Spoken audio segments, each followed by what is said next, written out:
अस्सलाम वालेकुम स्टूडेंट्स। आज का जो हमारा टॉपिक है बेटा, हमने इससे प्रीवियस लेक्चर में इवेपोरेशन को डिस्कस किया था, जो कि लिक्विड की एक टिपिकल प्रॉपर्टीज़ थी कि इवेपोरेशन क्या होता है, उस प्रोसेस में होता क्या था, यानी कि इंटरमॉलिक्यूलर फोर्सेस का इवेपोरेशन से क्या रिलेशन था। नेक्स्ट हमने इवेपोरेशन को डिस्कस करने के बाद यहाँ पे हमने कुछ फैक्टर्स डिस्कस करने हैं जो कि इवेपोरेशन के रेट पे क्या करते हैं, इफ़ेक्ट करते हैं। बेसिकली थोड़ा सा ओवरव्यू देते चलें कि इवेपोरेशन क्या होता है। इवेपोरेशन में हमने पढ़ा था कि the changing of liquid into gas phase is known as evaporation. तो यहाँ पे हम बेटा कुछ फैक्टर्स हैं जो कि इस इवेपोरेशन के रेट पे क्या करते हैं, इफ़ेक्ट करते हैं। तो वो मेनली जिन फैक्टर्स का यहाँ पे हम जिक्र करने लगे हैं, the first factor is surface area. कि सरफेस एरिया जो है रेट ऑफ इवेपोरेशन पे कैसे इफेक्ट करता है, वो आगे हम फर्दर इसको एक्सप्लेन करेंगे। जो सेकंड फैक्टर है जिसको यहाँ पे हम एक्सप्लेन करने जा रहे हैं, वो है बेटा टेम्परेचर। टेम्परेचर किस तरह से इवेपोरेशन के रेट को क्या करता है, इफेक्ट करता है। और जो थर्ड फैक्टर है वो है बेटा inter molecular forces.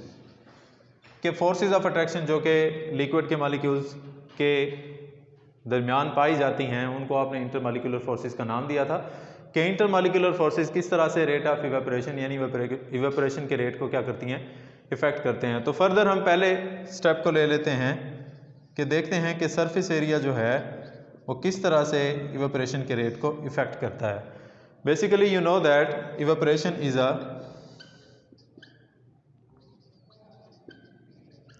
Surface phenomena.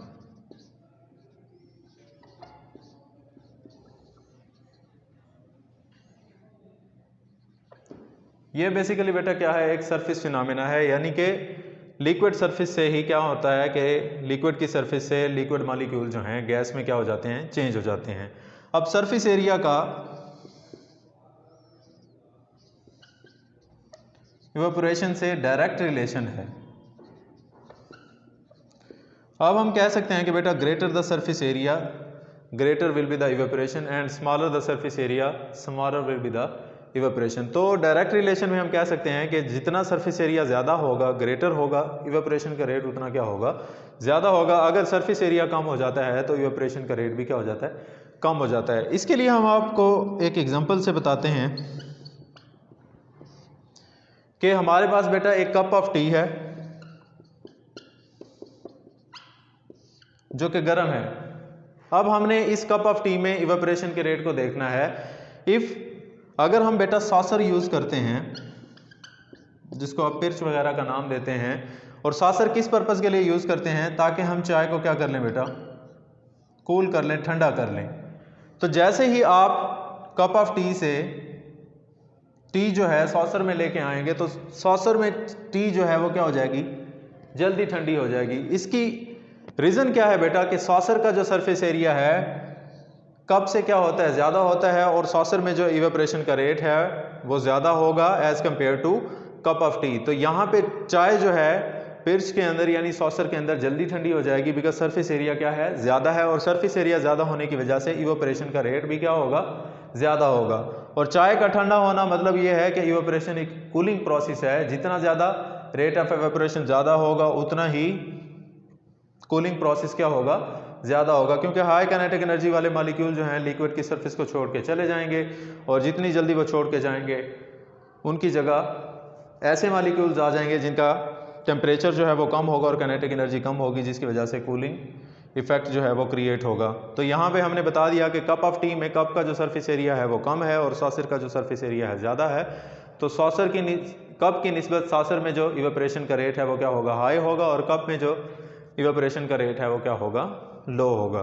तो सरफेस एरिया का ये इफेक्ट था कि सरफेस एरिया किस तरह से इवेपोरेशन के रेट को क्या करता है, इफेक्ट करता है। नेक्स्ट आपके पास जो दूसरा फैक्टर है दैट इज टेम्परेचर। वैसे तो आपको पता है कि बेटा कि टेम्परेचर इवेपोरेशन के रेट को बहुत ज़्यादा इफेक्ट करता है। हमने आपको बताया था कि evaporation is a process that occur at all temperature, कि ये तमाम टेम्परेचर्स के ऊपर होती है।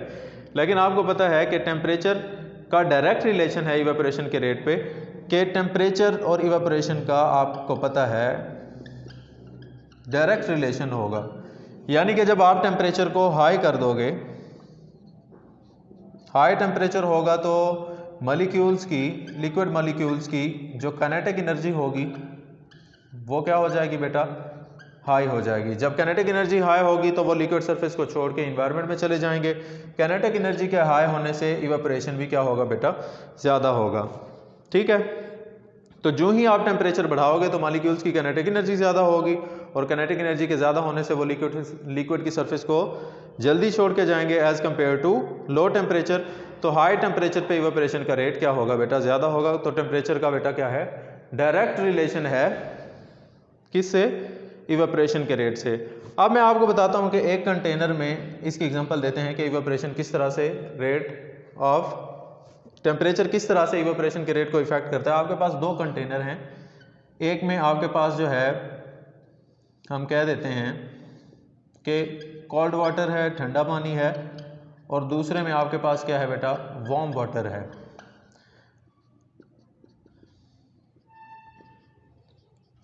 अब यहाँ पे मैं आपको बताता हूँ कि अब देखें कि वार्म वाटर में मॉलिक्यूल्स की काइनेटिक एनर्जी ज़्यादा होगी, और कोल्ड वाटर में वो मॉलिक्यूल्स की, लिक्विड के मॉलिक्यूल्स की जो काइनेटिक एनर्जी होती है वो कम होती है।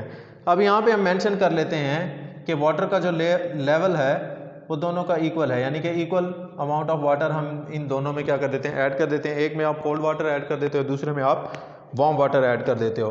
तो आप देखेंगे जो वार्म वाटर का जो लेवल है वो क्या हो जाएगा, कम हो जाएगा। इसकी वजह यह है कि इवेपोरेशन यहाँ पे क्या होगी, ज़्यादा होगी, यानी इवेपोरेशन का जो रेट है यहाँ पे क्या होगा बेटा, हाई होगा।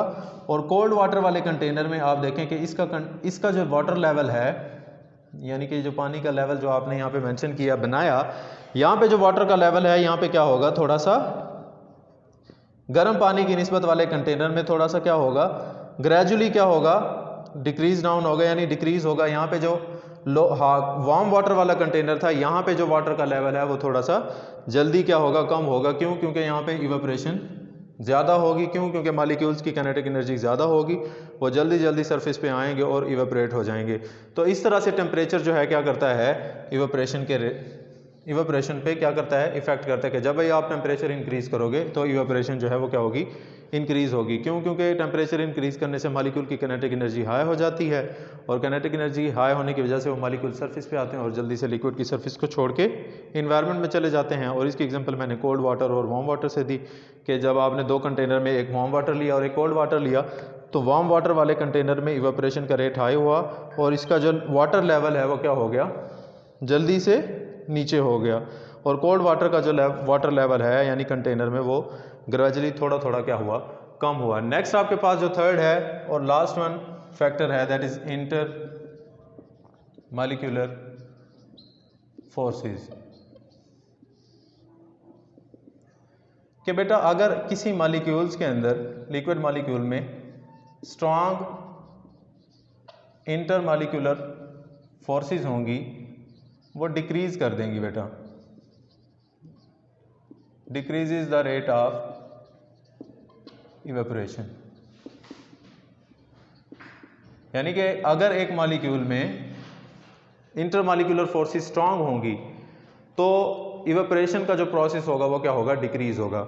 इसका मतलब ये है कि क्योंकि वो मॉलिक्यूल जो हैं उनके दरमियान जो है इंटरमॉलिक्यूलर फोर्सेस स्ट्रांग होती हैं, और आपको ज़्यादा टेम्परेचर चाहिए होता है इंटरमॉलिक्यूलर फोर्सेस को ब्रेक डाउन करने के लिए। जो ही आप इंटरमॉलिक्यूलर फोर्सेस, लिक्विड मॉलिक्यूल्स के दरमियान जो इंटरमॉलिक्यूलर फोर्सेस हैं, उन पे जब आप ओवरकम करते हैं तो उन पे ओवरकम करने के बाद आपको लिक्विड जो है वो गैस फेज में कन्वर्ट होता मिलेगा। लेकिन अगर किसी मॉलिक्यूल्स के दरमियान इंटरमॉलिक्यूलर फोर्सेस स्ट्रांग हैं तो उसका रेट ऑफ इवेपोरेशन क्या होगा, डिक्रीज होगा। अगर वीक इंटरमॉलिक्यूलर फोर्सेस होंगी तो इसका इन्वर्स इफेक्ट होगा आपके पास,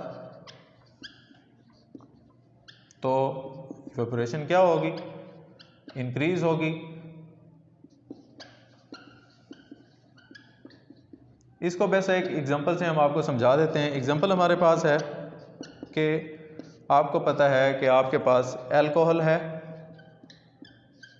और दूसरा लिक्विड जो है आपके पास क्या है, वाटर है।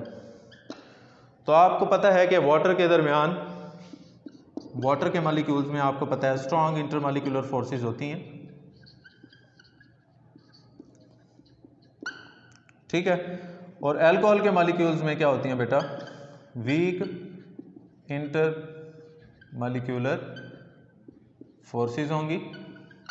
तो यही वजह है कि अल्कोहल जो है evaporate faster as compare to water. तो ये बेटा क्या था, इंटरमॉलिक्यूलर फोर्सेस का इफेक्ट था इवेपोरेशन के रेट पे, कि जब ये स्ट्रांग होंगी तो रेट ऑफ इवेपोरेशन क्या होगा, डिक्रीज होगा, और अगर ये इंटरमॉलिक्यूलर फोर्सेस वीक होंगी तो इवेपोरेशन का रेट जो है वो क्या होगा, ज़्यादा होगा। इसके लिए हमने दो एग्जांपल्स दी, अल्कोहल की और वाटर की, कि अल्कोहल के मॉलिक्यूल्स के दरमियान जो इंटरमॉलिक्यूलर फोर्सेस होती हैं वो वीक होती हैं और वाटर में स्ट्रांग होती हैं।